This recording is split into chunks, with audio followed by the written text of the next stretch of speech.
तो दोस्तों क्या आप जानते हैं कि जिस तरह से हमारे फिंगर का फिंगरप्रिंट होता है, ठीक उसी तरह से हमारे टंग का भी टंग प्रिंट होता है। और जब आइसलैंड में मौजूद ब्रिज की ड्रोन फोटो ली गई तब वो एकदम कुछ इस तरह से तलवार की तरह लग रहा था। तो आप इस इमेज में देख सकते हैं कि जब बहुत सारे पंछियों ने रोम के आसमान को घेर लिया और आसमान एकदम एलियन के अटैक की तरह लग रहा था। और जब कोई व्यक्ति अपना दर्द स्माइल के पीछे छुपाता है उस चीज को एक्सीडेंटियास्ट कहते हैं। और आज मैं आपको आपके फोन में आने वाले 48, 64 और 108 मेगापिक्सल के कैमरे के बारे में सच बताने वाला हूं, जिसे आपसे अक्सर छुपाया जाता है। तो दोस्तों आज वाली इस वीडियो में आप बहुत ही कमाल के और गजब के रैंडम फैक्ट्स को जाने वाले, तो इस वीडियो को एंड तक जरूर देखना। Fact number 15। तो दोस्तों आप इस इमेज को देखो, इसमें आपको ये ब्लैक वाले कैमल से दिख रहे होंगे, मगर दोस्तों एक्चुअल में ये ब्लैक तो ऊंट की परछाई है। और गौर से देखने पर आपको व्हाइट कलर में ऊंट भी देखने को मिलेंगे। धूप की वजह से और कैमरा एंगल की वजह से ये इमेज कुछ इस तरह से दिख रही है। Fact number 14। इमेजिन कीजिए अगर आप किसी म्यूजियम में चले गए हो और आपने खुद की 100 साल पुरानी पेंटिंग वहाँ देखी हो, तो आपका रिएक्शन कैसा होगा। कुछ ऐसा ही रियलिटी में इन शख्स के साथ हुआ होगा जिन्होंने खुद को 100 साल पुरानी पेंटिंग में देखा होगा। वाकई बहुत ही अमेजिंग वाला कोइंसिडेंस है ना ये। एक्साइटमेंट के चलते ये आदमी इस पेंटिंग को घर ना लेकर जाए। Fact number 13। लोग अपनी प्रेमिका को इम्प्रेस करने के लिए बहुत कुछ करते हैं, मगर मैं आपको यासुशी ताकाहाशी के बारे में बताऊंगा जिसने कुछ सबसे हटके ही किया। तो इसने 7163 किलोमीटर कुछ इस तरह से ट्रैवलिंग की जिससे जीपीएस पर ये वाली ड्राइंग बना सके, जिस पर अपनी गर्लफ्रेंड के लिए मैसेज लिख सके जिस पर लिखा हो मैरी मी। और ये वाली ड्राइंग अब तक की सबसे बड़ी मैरिज प्रपोजल वाली ड्राइंग है। अमेजिंग। Fact number 12। आपको गूगल स्ट्रीट व्यू के बारे में शायद पता होगा, जो कि हमारे आसपास की चीज़ों को वर्चुअल में गूगल मैप्स पर दिखाता है। ये सर्विस हमारी इंडिया में इतनी ज़्यादा यूज नहीं होती। तो रशिया में रहने वाली एक महिला गूगल स्ट्रीट व्यू पर एड्रेस ढूंढ रही थी, तब उसने देखा कि उसका बॉयफ्रेंड दूसरी महिला के साथ है और वो इसे चीट कर रहा है। इस घटना के बाद मैं गूगल से यही रिक्वेस्ट करना चाहूँगा कि ऐसे 2-4 एप्लीकेशन और लाए। और इस महिला के बॉयफ्रेंड को जब गूगल स्ट्रीट व्यू के बारे में पता चल गया होगा तब लिटरली उसका रिएक्शन कुछ इस तरह का होगा। एकदम इन्होंने वक्त बदल दिया, जज्बात बदल दिए, जिंदगी बदल दी। ओ भाई मारो मुझे, मारो मुझे, मारो नहीं ये मजाक हो रहा है। एक सेकंड यार, मजाक हो रहा है। नंबर 11। जैसे जैसे इवोल्यूशन होता है वैसे वैसे लिविंग थिंग्स के साइज में कमी आती है। और आज से 40 मिलियन साल पहले पेंगुइन्स की हाइट 6 फीट थी, मगर इवोल्यूशन की वजह से आज उनकी हाइट 3 फीट बन चुकी है। और अगर इवोल्यूशन नहीं हुआ होता तो आज पेंगुइन्स दुनिया के 90% लोगों से हाइट में बड़े होते। Fact number 10। एयरपोर्ट पर एक्स्ट्रा लगेज लेकर जाने पर बैगिंग चार्जेस लगता है, ये तो सबको पता है। और इसी की वजह से लोग एयरपोर्ट पर कम ही सामान लेकर जाते हैं। मगर इस चाइनीज आदमी ने बैगिंग चार्जेस बचाने के लिए जो किया उसे सुनकर आप लिटरली शॉक हो जाओगे। तो इसने बैगिंग चार्जेस बचाने के लिए एक के ऊपर एक ऐसे करते करते 10 नहीं, 20 नहीं, 30 नहीं, 60 नहीं, बल्कि 70 कपड़ों को पहन लिया। मानना पड़ेगा चाइनीज लोगों के दिमाग को। Fact number 9। तो आप इस वाली इमेज में ऑस्प्रे नाम के बर्ड को शिकार करने के लिए कितने ज़्यादा मूवमेंट्स को फॉलो करना पड़ता है वो आप देख सकते हैं, जो ये चीज़ बताता है कि नेचर ने हर एक चीज़ को कितनी बारीकी से और साथ में परफेक्शन से बनाया है। Fact number 8। रॉबिन्सन नाम का ये व्यक्ति जब 53 साल का था उस समय हाईवे एक्सीडेंट में ये अंधा हो गया। और फिर 9 साल बाद 1980 में एक आंधी में इस पर एक बिजली गिर गई।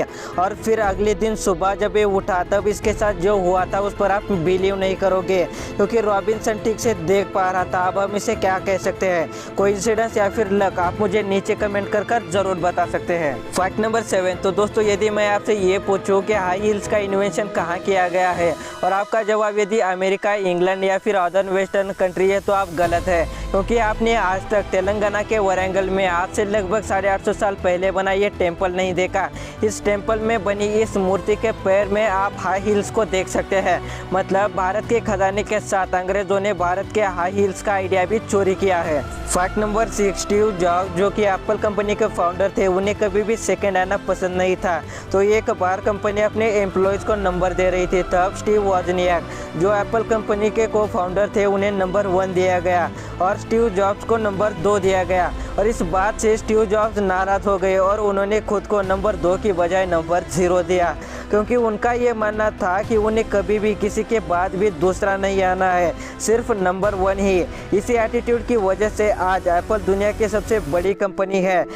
नंबर 1। Fact number 5। तो दोस्तों ये एक डेली लाइफ ट्रिक है। अगर आपका फ़ोन गलती से पानी में गिर जाता है तो चिंता मत कीजिए, फ़ोन को 48 घंटे के लिए चावल में रखिए, क्योंकि चावल फ़ोन के अंदर मौजूद सारे पानी को सोख लेते हैं, जिससे आपका फ़ोन ठीक हो सकता है। Fact number 4। तो दोस्तों इस इमेज को देखो। इस इमेज को देखकर आपको क्या लग रहा है? ये कोई पत्थर है, मगर एक्चुअल में ये बार में भरने से पहले और बिना मेल्ट वाला चॉकलेट है, जो कि एकदम पत्थर की तरह दिख रहा है। Fact number 3। लोग हमेशा सक्सेसफुल लोगों को जज करते हुए ये कहते हैं कि इसे तो रातों रात सफलता मिली, मगर वो कभी भी सक्सेसफुल लोगों के हार्डवर्क को नहीं देखते।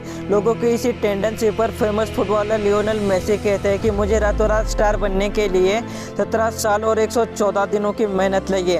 मतलब जब मेसी ने 17 साल मेहनत की तब जाकर वो आज स्टार बने, और आज लोग उनकी शोहरत को देखते हैं, उनकी मेहनत को नहीं। Fact number 2। तो आप इस फोटो को देखो। इस फोटो को खींचने के लिए फोटोग्राफर एलन मैकफैडन को 6 साल का समय लगा, क्योंकि उन्हें किंगफिशर का एक परफेक्ट फोटो चाहिए था, जिसमें किंगफिशर पानी को टच करे और वो फोटो खींच ले, एक भी पानी की बूंद नीचे ना गिरे। इस फोटो को खींचने के लिए उन्होंने 4200 घंटे और 7,20,000 फोटो खींची, तब जाके उन्हें फाइनली ये परफेक्ट फोटो मिली। Fact number 1। तो दोस्तों आजकल हमें 48 मेगापिक्सल, 64 मेगापिक्सल और 108 मेगापिक्सल के बारे में बहुत ही जोरों शोरों से बातें करने लगे हैं। इतने ज़्यादा मेगापिक्सल आने पर अब तो ऐसा लग रहा है कि एक दिन 1000 मेगापिक्सल का भी कैमरा आएगा। मगर जब सबसे पहली बार मोबाइल पर कैमरा आया था, उस समय वो कैमरा 0.11 मेगापिक्सल का था, और अब हमें हमारे फ़ोनों पर 108 मेगापिक्सल तक का कैमरा मिलता है।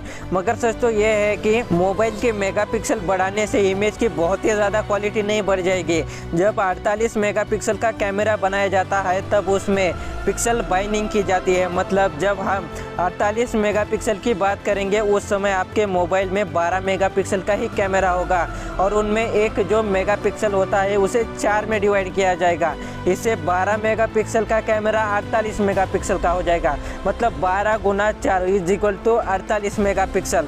और ऐसे ही 16 मेगापिक्सल को 64 मेगापिक्सल किया जाएगा, 16 को 4 से मल्टीप्लाई किया जाएगा और 64 मेगापिक्सल कैमरा बनाया जाएगा। और ऐसे ही हमें 48 मेगापिक्सल और 64 मेगापिक्सल कैमरा देने के नाम पर 12 और 16 मेगापिक्सल का कैमरा देकर बेवकूफ़ बनाया जाता है। और जब हम 12 मेगापिक्सल और 48 मेगापिक्सल के बारे में बात करेंगे तो दोनों में सेम ही पिक्चर आएगी, बस 48 मेगापिक्सल में थोड़ी सी डिटेलिंग ज़्यादा होगी और साथ में इमेज की साइज भी बढ़ेगी। मगर मोबाइल पर जब हम इमेज देखेंगे तो हमें दोनों में ज़्यादा फर्क नहीं देखने को मिलेगा। ये तो हुई इनके बारे में जानकारी। चलिए अब हम इनके बारे में सच जानते हैं। 48 मेगापिक्सल सबसे पहली बार Xiaomi, जो कि आज इंडिया में रेडमी कंपनी है, उसने चाइना में रेडमी नोट 7 इस फ़ोन में लॉन्च किया, और रेडमी के नोट 7 और नोट 7 प्रो की बहुत ही ज़्यादा बिक्री हुई, और कंपनियों को पता चला कि लोग मेगापिक्सल पर अपना फ़ोन खरीदते हैं। और ये बात जब दूसरी कंपनियों को भी पता चली तब उन्होंने अपने फ़ोन में 48 और 64 मेगापिक्सल कैमरा देने की शुरुआत की। भारत में किए गए एक सर्वे के अनुसार ज़्यादातर लोग फ़ोन में कैमरा देखकर ही फ़ोन खरीदते हैं। उन्हें प्रोसेसर, हार्डवेयर और सॉफ्टवेयर जैसी ज़्यादातर चीज़ों के बारे में कोई भी फ़र्क नहीं पड़ता। इसी बात का फ़ायदा ये कंपनीज भी उठाती है और कस्टमर को 48 और 64 मेगापिक्सल के नाम पर बेवकूफ़ बनाती है। और जब हम इनके 64 और 48 मेगापिक्सल का कैमरे का कंपैरिजन आईफोन के 12 मेगापिक्सल से करेंगे तो इनकी इमेज क्वालिटी एकदम बेकार दिखेगी। कहने का तो सिर्फ इतना ही मतलब है कि 48 और 64 मेगापिक्सल सिर्फ और सिर्फ एक मार्केटिंग ट्रिक है, और फ़ोन खरीदते समय कैमरा को नहीं बल्कि प्रोसेसर को देखो, क्योंकि हमें फ़ोन को ज़्यादा दिन चलाना है, ना कि उसे ज़्यादा फोटोज़ खींचनी है। तो दोस्तों फिलहाल वीडियो में इतना ही। अगर आपको वीडियो अच्छा लगा तो इस वीडियो को लाइक कीजिए, चैनल को सब्सक्राइब कीजिए, बगल वाली घंटी भी दबाइए, क्योंकि आपको तो पता है कि हम इस चैनल पर ऐसे नॉलेजेबल और इंटरेस्टिंग वीडियोज़ लाते रहते हैं। ये वीडियो देखने के लिए आपका बहुत बहुत धन्यवाद।